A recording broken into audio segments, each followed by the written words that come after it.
बदमाश पति। एक गांव था धनकपुर। इस गांव में भारती नाम की एक महिला अपने पति मजनू के साथ रहती थी। मजनू सुबह काम पर जाता और शाम को लौटता था। मजनू, तुम आजकल घर पर बिल्कुल ध्यान नहीं दे रही हो भारती। अगर ध्यान नहीं देती हो तो सब कुछ अपने हाथ से करना पड़ता। इस तरह बैठकर भाषण नहीं दे रहे होते। मजनू, कल से जो 50 रुपये दिए थे दो, कुछ जरूरी काम है। भारती, मेरे पास नहीं है। मजनू, कहाँ गए? कल ही तो दिए थे। भारती, सब्जियां लेकर आई हूँ, सप्ताह भर की सब्जियां एक साथ लेकर आई हूँ। मजनू, क्या तुम पागल हो गई हो? इतनी सारी सब्जियां एक साथ लाने की क्या जरूरत थी? मुझे तो एक कटोरी भर कर भी सब्जी नहीं देती तो इतनी सब्जी का क्या करोगी? भारती, अगर आपको सब्जी नहीं देती तो क्या मैं खुद खा जाती हूँ।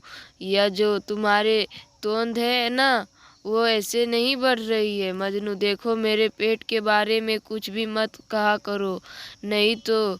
भारती, नहीं तो क्या? मजनू, नहीं तो अच्छा नहीं होगा। भारती, अरे जाओ जाओ तुम। मजनू, जुबान संभाल के। भारती, अरे कहा ना जाओ। मजनू भारती के ऊपर हाथ उठाते उठाते रुक जाता है। भारती, क्या हुआ? रुक क्यों गए? बस यही देखना बाकी रह गया था। मजनू, मैं औरतों पर हाथ नहीं उठाता। भारती गुस्से से बाहर चली गई। मजनू भी काम पर निकल जाता है। जब मजनू शाम को घर वापस लौटता है तो घर में भी दिखाई नहीं देता। मजनू, अरे सुनती हो, कहाँ गई? लेकिन कोई भी आवाज़ नहीं आती। मजनू, अरे कहाँ गई तुम? जल्दी से पानी लेकर आओ। लेकिन कोई आवाज़ नहीं आती है। मजनू फिर रसोई में जाकर देखता है, पर वहाँ पर भी कोई नहीं होता है। फिर मजनू घर के दरवाजे की ओर आता है और वहां से गुजर रही एक औरत से पूछता है, मजनू, दादी, क्या आपने भारती को कहीं जाते हुए देखा है? दादी, नहीं बेटा, मैंने तो सुबह से उसे देखा ही नहीं। तभी गांव का एक आदमी भागता हुआ मजनू के पास आता है। आदमी, भैया वो भाभी भाभी वो मजनू, मैं भी तुम्हारी भाभी को ही ढूंढ तो रहा हूँ। आदमी, अरे भैया वो भाभी वहाँ, मजनू कहाँ है वो बताओ। आदमी, भैया आप मेरे साथ चलो। आदमी मजनू को जंगल की तरफ लेकर जाता है। वहाँ पर काफ़ी भीड़ होती है। मजनू को देखते ही लोग रास्ते में से हट जाते हैं। वहाँ सामने एक लाश पड़ी होती है जिस पर कफन डाला होता है। मजनू, अरे यह कौन है? क्या हुआ इसे? आदमी, भैया हमने बताने की हिम्मत नहीं की, आप खुद ही देख लो। मजनू ने जैसे ही कपड़ा उठाया हुआ जमीन पर बिखर गया और चीख चीख कर रोने लगा। भारती, भारती उठो, यह तुम्हें क्या हो गया? आदमी, भैया यह अब कभी नहीं उठेगी। पिछले 2-3 घंटे से हम तुम्हारा इंतजार करते रहते रहे हैं। मजनू, सुलेखा तुम उठो, मजाक मत करो मेरे साथ, चलो उठो, घर चलते हैं। आदमी, भैया संभालो अपने आप को। मजनू, हे भगवान, यह क्या हो गया? मेरी तो। आदमी मजनू को जंगल की तरफ लेकर जाता है। वहाँ पर काफ़ी भीड़ होती है। मजनू को देखते ही रास्ते से सारे लोग हट जाते हैं। वहाँ सामने एक लाश पड़ी होती है जिस पर कफन डाला हुआ होता है। मजनू, अरे यह कौन है? क्या हुआ है इसे? आदमी, भैया हमने बताने की हिम्मत नहीं की, आप खुद ही देख लो। मजनू ने जैसे ही कपड़ा उठाया हुआ जमीन पर बिखर गया और चीख चीख कर रोने लगा। भारती, भारती उठो, यह तुम्हें क्या हो गया? आदमी, भैया यह अब कभी नहीं उठेगी। पिछले 2-3 घंटों से तुम्हारा इंतजार करते रहे हैं। मजनू, सुलेखा तुम उठो, मजाक मत करो मेरे साथ, चलो उठो, घर चलते हैं। आदमी, भैया संभाले अपना आप को। मजनू, हे भगवान, यह क्या हो गया? मेरी तो दुनिया ही उजड़ गई। तभी 2 पुलिस वाले वहां पहुंचे हैं। पहुंचते हैं और लाश का मुआयना करने लगते हैं। गांव वाले ने किसी तरह मजनू को संभाल लिया था। एक पुलिस वाला लाश से हल्का कपड़ा उठाता है और कहता है, यह हत्या का मामला है, किसी ने यहाँ कुछ होते हुए देखा है? आदमी ने, नहीं साहब, हमने तो कुछ नहीं देखा है, मुझे तो इस नत्थू ने बताया था। नत्थू साहब, मैंने तो कुछ नहीं देखा था, मैं इस रास्ते से गुजर रहा था तो देखा भाभी यहाँ पर पड़ी हुई है।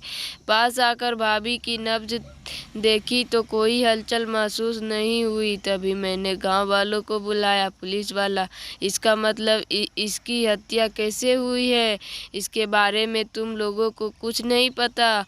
गांव वाले, नहीं नहीं साहब। पुलिस वाला, हम इस लाश को पोस्टमार्टम के लिए ले जा रहे हैं। तभी एक एम्बुलेंस वहां आती है और लाश को पोस्टमार्टम के लिए लेकर चली जाती है। अगले दिन एक पुलिस वाला मजनू के घर पहुंचता है। मजनू दीवार पर टंगी तस्वीर से, अरे क्या हो गया तुमको?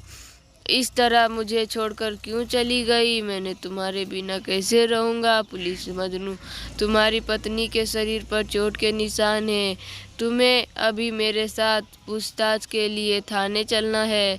पुलिस वाला मजनू को अपने साथ पुलिस स्टेशन ले जाता है। इंस्पेक्टर, हाँ तो मजनू, सुलेखा नाम की महिला जिसकी हत्या हुई है वह तुम्हारी पत्नी है? मजनू, जी साहब। इंस्पेक्टर, किसने मारा है उसे? किसी पर कोई शक? मजनू, जी नहीं साहब, मुझे तो किसी पर भी शक नहीं है इंस्पेक्टर, पर मुझे तो तुम पर है। सुना है तुम अपनी पत्नी के साथ लड़ाई झगड़े में उसकी मारपीट भी करते रहते थे। मजनू, नहीं नहीं साहब, लड़ाई झगड़ा तो नहीं, लेकिन कभी कभार थोड़ी नोक झोंक हो जाती थी। इंस्पेक्टर, अच्छा, तो इसी नोक झोंक में कल तुमने अपनी पत्नी के ऊपर हाथ उठाया था?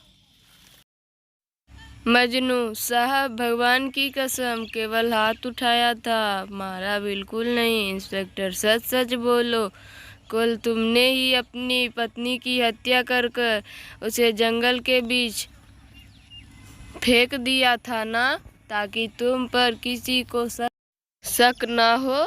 मजनू, नहीं नहीं साहब, आखिर मैं ऐसा क्यों करूँगा? इंस्पेक्टर, रोज रोज की नोक झोंक से तंग आकर आखिर तुमने उसे निपटा ही दिया।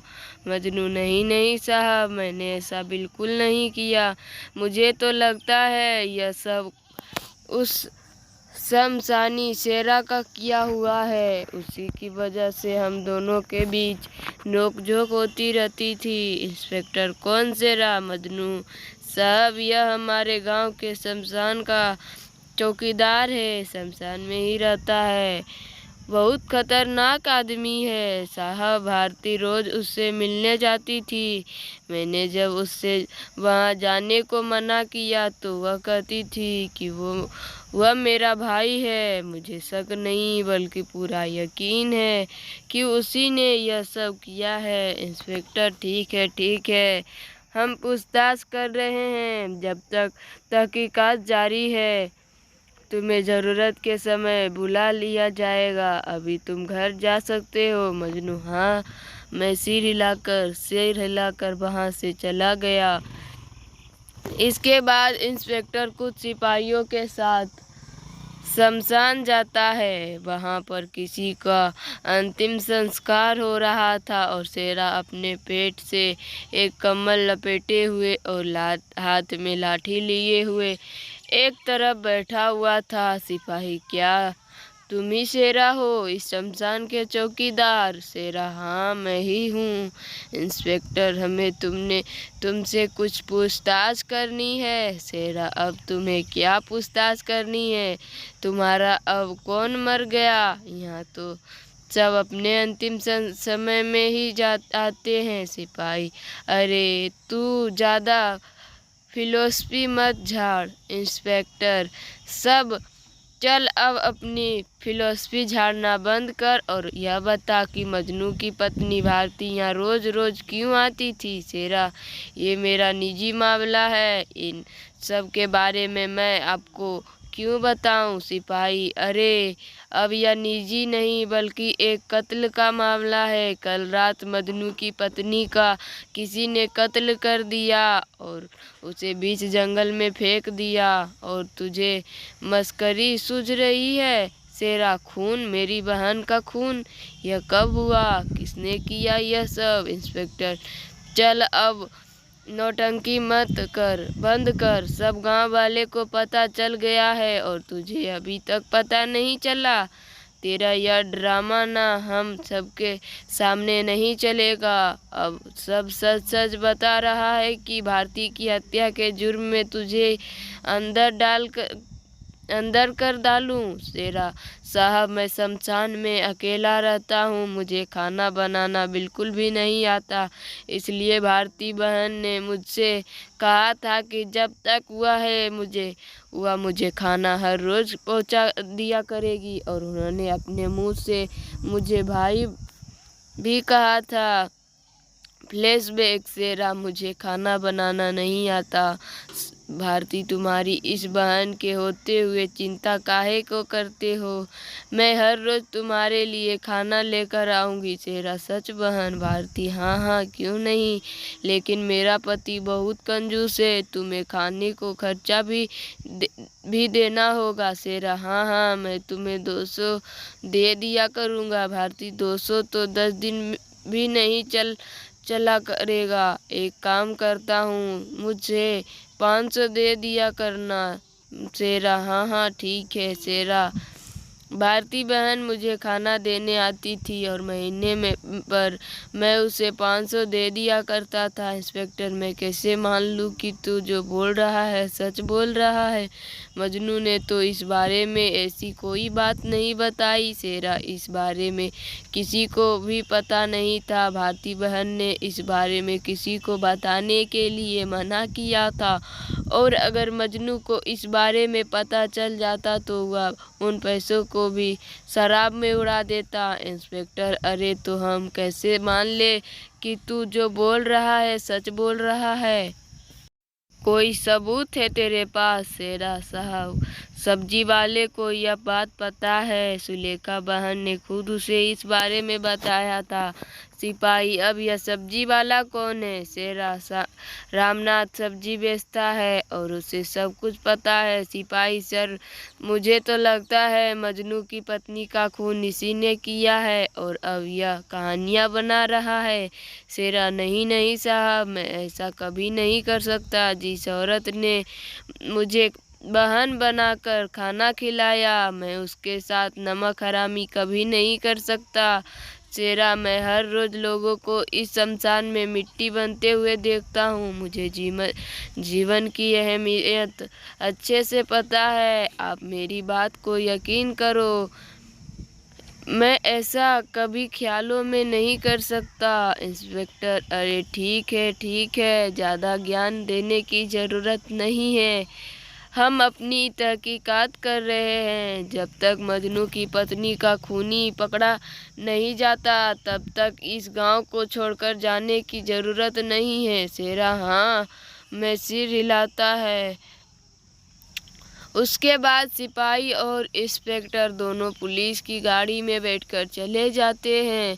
सिपाही, सर, मुझे तो लगता है भारती का हत्या इस शेरा ने की है, पकड़ा जाने के डर से कहानियाँ बना रहा है। इंस्पेक्टर, ना, वह ऐसा काम नहीं कर सकता, उसके सामने लोगों की चिता जलती है और उसके परिवार वाले रोते भी लगते हैं, वह ऐसा नहीं कर पाएगा। दोनों रामनाथ सब्जी वाले के पास पहुंचते हैं। रामनाथ, भिंडी, गोभी, तोरई ले लो। सिपाही, अरे क्या तू है रामनाथ? रामनाथ जी साहब, मैं ही हूँ, बोलिए कौन सी सब्जियाँ दूँ? सिपाही, तेरी तो पूरी ठेली खरीदनी है। रामनाथ, क्या सच में? लगता है आज तो थाने में बहुत बड़ी दावत होने वाली है। सिपाही, अरे दावत तो तेरी आज मैं बनाऊंगा। हम यहाँ तहकीकात के लिए आए हैं, एक हत्या के बारे में पूछताछ करने के लिए, और तुझे दावत की पड़ी है। इंस्पेक्टर, बता दूं मजनू की पत्नी के बारे में क्या जानता है? रामनाथ घबरा गया जाता है। सिपाही, अरे अब क्या तुझे सांप सूंघ गया? बता भी अब। रामनाथ साहब, भारती भाभी बहुत अच्छी थी, मुझसे ही सब्जियां लेकर जाती थी, हम मगर पैसे पूरे नहीं देती थी। इंस्पेक्टर, तू शेरा और भारती के बारे में क्या जानता है? रामनाथ, हाँ, वह शेरा के लिए खाना लेकर जाती थी, खुद भारती भाभी ने मुझे बताया था। उन्होंने इस बात को किसी को और को बताने के लिए मना किया था। उसका जो पति है ना मजनू, वह बहुत ही गुस्सेबाज और खर्चीले किस्म का आदमी है।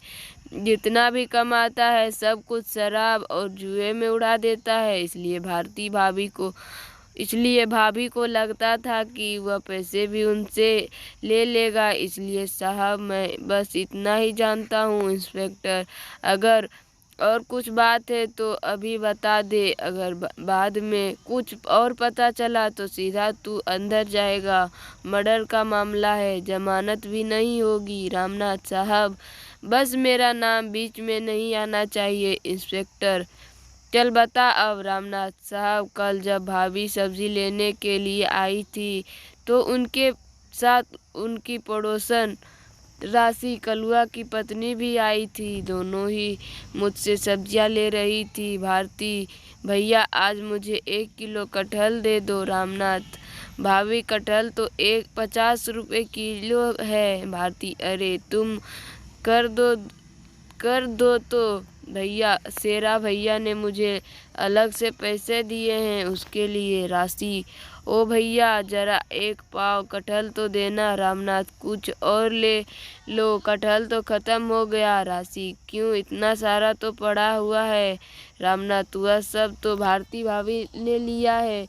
राशि, इतने का क्या करेगी, आदमी है या भूत? भारती, हाँ हाँ, अब तुम कुछ भी समझ लो, लेकिन तुमसे तो कम ही हूँ। राशि, भारती, आजकल तेरी जुबान बहुत चलने लगी है, लक्षण कुछ ठीक नहीं लगते। भारती, मेरे लक्षण को छोड़ो, तुम अपने लक्षण की बात करो। राशि, मैं अभी तेरी शिकायत करके तुझे मजा चखाती हूँ। रामनाथ साहब, मुझे बस यही पता थी इंस्पेक्टर, और कुछ? रामनाथ, लेकिन साहब। इंस्पेक्टर उसके पास जाता है और जोर से 3 थप्पड़ लगाता है। इंस्पेक्टर, खून इसी ने किया है, गिरफ्तार कर लो इसे। सिपाही इसे गिरफ्तार करने लगा। रामनाथ साहब, रामनाथ, शायद राशि भाभी ने जाकर मजनू से शिकायत कर दी और वह वहाँ आ गया। मजनू, तुम मेरा मेहनत का पैसा अपने उस भाई पर उड़ा रही हो। जब मैंने मांगे तो तब तो तुम्हारे पास नहीं थे। रामनाथ, अरे भाई, काहे को झूठ बोल रहे हो? भारती भाभी को तो शेरा हर महीने 500 देता है। मजनू, अच्छा, तो तुम उन पैसों की अय्याशी में उड़ा देती हो। चलो मुझे 2 पैसे। भारती, नहीं, यह मेरी मेहनत की कमाई है, मैं नहीं दूंगी। रामनाथ, अरे तुम दोनों लोग यहाँ झगड़ा मत करो, यहाँ से जाओ। दोनों में हाथापाई शुरू हो गई। मजनू ने भारती का गला पकड़ा और तेजी से पीछे की ओर धक्का दिया। भारती सीधा जाकर ठेली के कोने से टकराई और उसके सिर से खून बहने लगे। मजनू ने उसे उठाने की खूब कोशिश की, लेकिन उसकी वहीं दम तोड़ दिया। रामनाथ, अरे भैया, यह क्या कर दिया तुमने? मजनू, अरे कुछ नहीं, अभी इसे अस्पताल लेकर जाता हूँ, ठीक हो जाएगी। और हाँ, तुम अपना मुंह बंद ही रखना, इसी में तुम्हारी भलाई है। रामनाथ साहब, उसके बाद पता चला कि भाभी की लाश जंगल के बीच मिली है। इंस्पेक्टर, तुमने बात छुपाकर गुनाह किया है। रामनाथ साहब, मैं डर गया था, अब आप बचा लो। इंस्पेक्टर, अब अपराधी को सजा देने में हमारी मदद करो। इंस्पेक्टर, तुम्हें उस मजनू के खिलाफ अदालत में गवाही देनी है। रामनाथ जी साहब, मैं अदालत में सब कुछ सही सही बोल दूंगा। सिपाही लौटते हुए समय, सर आपको पता कैसे चला कि रामनाथ कुछ छुपा रहा है? और उसने बात को घुमाया है। इंस्पेक्टर, तुमने सुना नहीं, राशि और भारती में झगड़ा हुआ था और उसने उसे सबक सिखाने की भी धमकी दी थी। बस मैंने यही सब सुनकर हवा में तीर छोड़ दिया और उसने सब कुछ सही सही उगल दिया। इंस्पेक्टर और सिपाही मजनू को पकड़कर जेल में डाल देते हैं। इंस्पेक्टर, तुझे क्या लगा गुनाह करके तू बच जाएगा? बेटा, कानून के हाथ बहुत लंबे होते हैं, तुम जैसे कातलों की सोच से भी लंबे होते हैं। धन्यवाद। अगर मेरी कहानी पसंद आए तो मेरे चैनल को सब्सक्राइब ज़रूर कीजिएगा।